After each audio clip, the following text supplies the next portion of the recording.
Hey, what's up good people, welcome to episode 12 of PWND. Now today's episode is going to be relatively short, much shorter than the previous two episodes where it was like a half hour, an hour long each. But anyway, on to the main topic of today's episode. I have with me a pair of Retaliators. Now, as you can see, I've already modded it somewhat. And yeah, the backstory is in the previous episode, in episode 11, I mentioned that I actually met up with SG Nerf. So I had lunch with him the other day when I was picking up his replacement springs for the Elite Blasters. And then we had a talk. And I asked him about, if there's any particular steps I have to take, is there any shell work that I have to do to accommodate the new spring, and he said no. And then from there we actually went on to the topic of air restrictor removal, and we kind of had a little, discussion about why do we think that, like in the application of a jolt, for example, in the Nerf jolt, performance between a jolt with the air restrictors and with the air restrictors removed are about the same. So would it happen with an Elite Retaliator with an upgraded spring? And he was telling me that he thinks it's probably going to be the same, and it's something to do with the amount of air released by the time the dart actually leaves the barrel. So I thought, I might give it a shot. So that's what I did. So today's episode is going to be kind of like a little mythbuster of sorts, where I have one Retaliator. Let me see. Okay, this is the one with the air restrictor removed, and it sounds like this. It's a smack. And this is the one with the air restrictor still intact. It's a muffled poof. But as you can tell, it's much louder than a stock Retaliator would be, simply because I already have upgraded the springs. So I'm going to take you to a quick video where I actually did the installation of the spring. And yeah, I won't be going through things like the air restrictor removal, how you're supposed to do that, what kind of, lock removal, things like that. I've just removed all the locks in this thing. I just wanted to show you guys how I would install SG Nerf spring. And for those of you who already own SG Nerf's spring, upgrade spring for the Elite series, you'll know that the upgrade spring is actually about an inch or half an inch shorter than the stock spring of the Retaliator. So I actually have this particular tubing that I'll get to in a short while that can be used as a spacer of sorts. So check out the mod video over here. Here we have the pair of Retaliators, and they've already been opened up with all the locks removed over here, as you can see. Oh yeah, like my new keyboard, I got it recently, and yes, you can change the color of the lights, and you can still adjust the... okay, never mind. Anyway, back to the Retaliators. So this one over here has the air restrictors removed, and this one does not. And these are the stock springs of the Retaliator, this one over here, and this is the replacement upgrade spring from SG Nerf. So I'm going to put them up side by side so that you can see the difference in length. Alright, so as you can see, there's about an inch, it's about an inch of a difference in length. Alright, so just to prove to you guys that this one has the air restrictors removed, okay, let me just get this one out. And right, so you see I've already put E-tape on it just to mark out to myself when I look at it without having the need to go through. Oh yeah, you can see now, yes, no air restrictors, it's just a clean slot all the way through. Right, just shining the light, there you go. Right, so but just so that when I can just have a quick glance of it, when I see a little bit of E-tape, I know that this is the one with the air restrictors removed. So this one still has the air restrictors intact. Let me just quickly show you guys. As you can see, still on the inside, like so. Oh, and since we have this on camera, I will just like to show you guys how to remove the plunger head or the plunger rod out of the plunger tube without having to cut anything. So you pull it out to the maximum to the max point first, okay, and then you kind of angle it like that and yank it out at an angle like so. It comes right out. Okay, so when you want to put it back, just reverse exactly what you just did. There we go, and it's back to 100% SE again. Okay, so anyway, if you were to feel on the inner ridge over here, there's a little, it's a ridge basically that stops. If you notice, the plunger, the O-ring stops over here like that. That's the maximum that you can go. So you can actually force it to go forward more just by removing the ridge. So you guys might want to take note of that, so you get a sort of an extended plunger draw. Alright, so more space for this plunger tube to travel forward. So now what I'm going to do is I'm going to have to install back all the internals into the blasters, and I'll be using SG Nerf's replacement spring.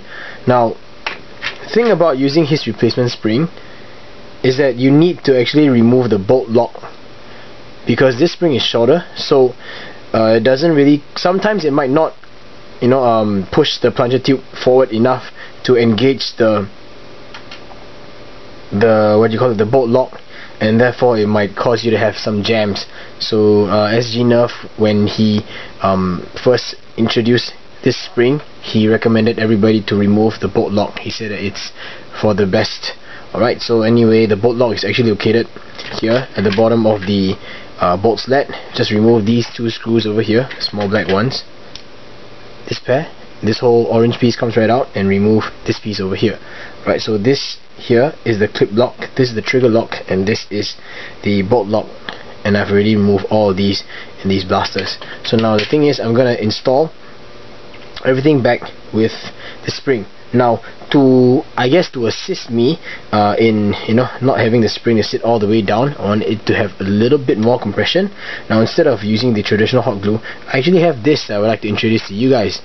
This is a tube that, let me see if I can get that. Oh yeah, okay, I have a bit more over here.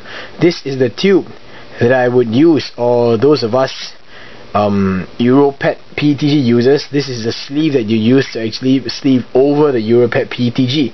Now this has an outer dimension that is the same as a 13mm UPVC, so it fits into 13mm couplers, and it, well, it's a lot more, I guess it has a lot wider inner diameter, and it's ideal for the Retaliator, and for the Elite series. As you can see, it sleeves very nicely, and at the same time it is just wide enough to prevent the spring from slipping through. See, so yeah, it's perfect even for the stock spring. There we go, I can compress it down, no problems at all. So what I have here is a 1/4 inch stub of the same tube, this exact tube, and I'm going to put them over here. Okay, so these will be where the springs will be resting, like that. Get the new replacement spring, push it all the way down, like so. Right, so there we have it. It's sitting on the new tube right now. Let's call it a spacer from now on because of this particular application. Hey, where's the other small little piece? I gotta find that piece. Oh, it's inside here. Oh, I'm sorry, my bad. Forgetful. So here we go. Alright, that should do it. There we go. Okay, so I'm gonna just cut the video and install everything back. Alright, so catch you in the next part. Alright, so now that you've seen that already, this is the tube in question, and this is the same one that we would use to sleeve over our Europet PETG. And the amazing thing is that this thing is the same OD as a 13mm UPVC tube. Yeah, I've been using this quite a lot in my previous Nerf applications before I actually got my whole bunch of CPVC and my PETG. So back then I used to use exclusively only Europet PETG, which is expensive and it's pretty hard to come by. And it costs quite a bit. Yeah, I mean expensive. Yeah, pretty hard to come by. So yeah, it doesn't really make much of a sense when you use it with like streamlines, because it's too loose for streamlines. But anyway, enough of that Europet stuff. Next up, I'm gonna show you guys the quick firing demo. Alright, so check it out over here. Hey, what's up? So now I'm gonna conduct the firing demo. It's the daytime, and my parents are either in the room or outside, as in out of the house. And in order to test and to see how the shots fly, because we're actually using the Elite Streamline darts, you know, they fishtail. So I'm gonna use this attachment called a fisheye lens to put onto my iPhone camera that I can attach onto it, by the way, in the kitchen. So I'll be walking there so you can see the difference the fisheye lens makes. Okay. So.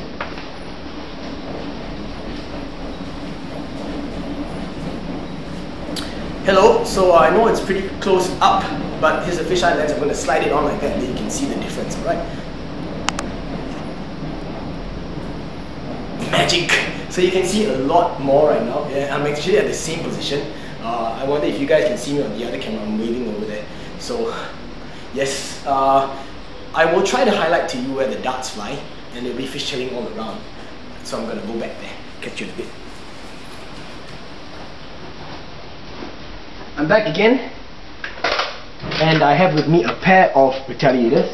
Something dropped. Okay, nothing dropped. A pair of Retaliators, and let me just run a quick check. Okay, this one has the E-tip on the inside, so this is the one with the air restrictor removal, and this one doesn't. And to prove to you that both of them have the same spring, that's the resting point. Just to be fair, shh, quiet. That's the resting point because I'm using SG Nerf's spring, so that's how much of a free space that we have on the inside. Okay. Alright, so to prove to you that the air restrictors are inside, I will dry fire each one time, and you can tell that the one without the air restrictor is very muffled. This is the one without the air restrictors. Hear that big smack. And this is the one with the air restrictor. You hear the muffled poof, okay? And to be fair, now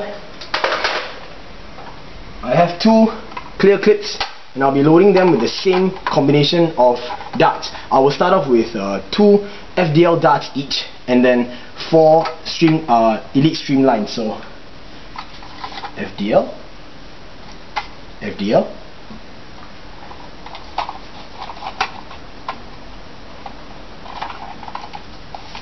right, so I've got 2 FDL darts each. Now I'll be loading the rest with Elite Streamlines.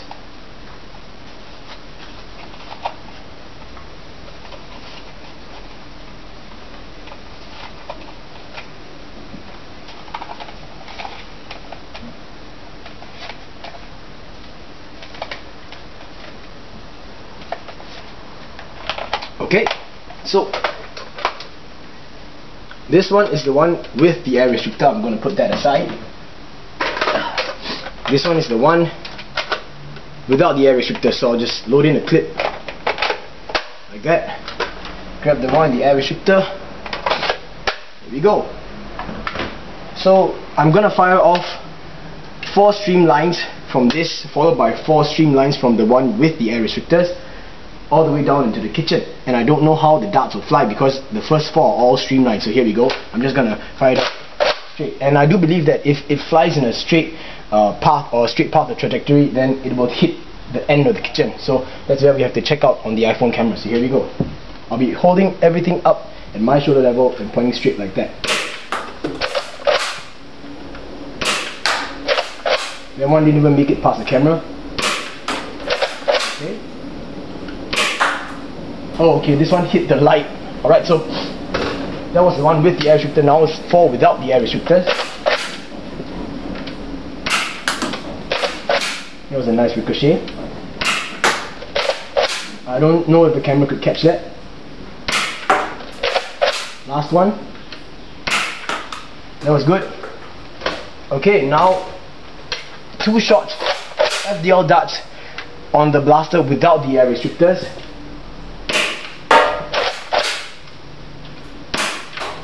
Okay, this one was a sucky shot. It hit the chair, the very first brown chair. Now with the air restrictor, flew downwards. Okay, bring the camera over, show you guys, and to meet each other's camera over there. Okay, so some of the darts are here, some are around, one inside, around here, and yeah, so I'm just gonna put the camera like this so that you can see each other like that. Okay, so as you guys can tell, the performance between the 2 blasters with and without the air restrictor is roughly the same at this distance. Now, at this distance like that with darts that fishtail, I don't think it's going to be much of a difference if you remove the air restrictor or not. That is my opinion. And I guess I can't really conduct, because it's going to fishtail so far, I can't really conduct the proper range test for you guys, you know. Yeah, so it's up to you. To me, I'm fine with the performance this way. On a Elite blaster that has an upgraded spring. with the air restrictor. So now I'm going to bring the camera back into the room because I have to leave now to go to church. So I'll catch you guys soon. Peace. Now that we're done with the firing demonstration, yep, so you guys can see that the performance is roughly the same at this kind of a range. In my opinion, if you fire off elite darts or streamlines for the matter, and they're gonna fishtail at such I guess unexpected directions or trajectory, then there's no point in having such a powerful spring or powerful blaster, because you're never gonna hit your target. Alright, that is why I actually used the FDL darts, which flew much straighter. So because of that result, it would always hit the end of the kitchen, which is more than enough, and I'm not gonna bother to do a proper range test. You guys already know why I'm against doing like normal range tests with like 100-foot long measuring tape and things like that, and partly because I'm lazy. So if you want to believe me, believe me. If you don't want to believe me, up to you. But in my opinion, I'd rather just keep my Retaliator with the air restrictor on the inside. I guess my blaster will last a lot longer that way, instead of having the fear of having to dry fire this all the time. Now, you realize in the modification part of this video that I actually mentioned that there was a little ridge on the inside of the plunger tube. Now that prevents the plunger from actually smashing all the way against the front of the plunger tube, and that I guess could be considered a form of protection or padding. I don't know. Well, another day I will probably just use my Dremel bit and I'll remove the ridge on the inside and see what kind of a performance I get out of it. Right, so anyway, that ends my Retaliator Mythbuster part of the video. I hope that you liked it, and in my opinion, like I said, I will just keep the air restrictors inside. I wouldn't want to have to do the extra mod just to be able to have to remove the air restrictor and not have that much of an improvement anyway. So longevity of the blaster, yeah, because these blasters nowadays, they don't come cheap, and you all should know that. So before I end the video, I want to say, I guess I just want to talk about my giveaway. Nobody's given me the answer for questions 1 and 2 so far yet. So let me just be straightforward with all of you. The answer to question 2, which of the 2 blasters that I really want right now, yes, it's the triple shot. A lot of you said it's a really clear triple shot. That one is correct. I really want one of those really clear triple shots, but I already have an HVZ triple shot. What I want is this orange and black triple shot that apparently is only available in, I think it's in Netherlands. Yeah, it's in the Netherlands. So or was it in Denmark? A user actually sent it to me, and I can't remember what country it was from right now. I'll just put up an annotation somewhere, but you can check out this picture over here, and well, that thing is stock, and I really want my hands on that. It has a nice logo and everything on it, and I guess if any of you have a lead, or if any of you know where I can get one, please hit me up. I'm really interested in getting my hands on one of these, and of course I'm still looking for the really clear triple shot. For question number 1, you guys have got really close, but I still want to know the exact name of the blaster, and I guess I can't find any leads on that, so I'll just leave that aside. So I'm closing the giveaway, and I've already decided who the winner of question number 3 was. So you know who you are. I'm gonna write your name right here. Okay, so I'll be contacting you really soon. Congratulations on winning prize number 3. Alright, so you're gonna get the Lamela scope. I'll be sending it to you, so do send me your postage information, okay? But let me hit you up first. Right, so I guess we have to find another way. I will have to think of another way that we can resolve giving away prizes number 1 and 2, and I will do that in my next video. Now I have to apologize first. I might not be able to release episode 13 on time because over the next weekend, Saturday and Sunday, I will be in Kuala Lumpur, KL. I have a gig, spinning a gig there for one of my good friends, Jackson Boogie J, who is I guess one of the instructors and one of the founders of this dance studio called Freaks Dance Academy. So I'll be spinning at that battle, Freaks Dance Academy 2nd anniversary.